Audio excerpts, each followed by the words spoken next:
Alright, so I just changed the battery on my motorcycle. And beautiful, beautiful. It turns on just fine.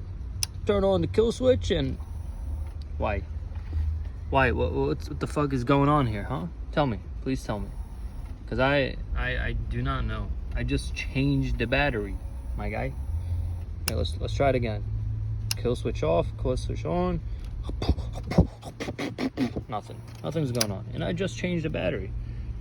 So I don't know what's going on. And sometimes, you know, I got stuck like this a couple of times and I don't know what the fuck is going on. And I need to get it jump started every single time. And whenever I do jump started, I gotta keep this motherfucker above 4,000 RPMs.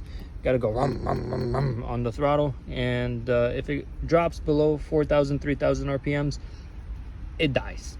So what's the problem? Is it a starter? Is it a fuel pump? Is it a battery? What the fuck is going on?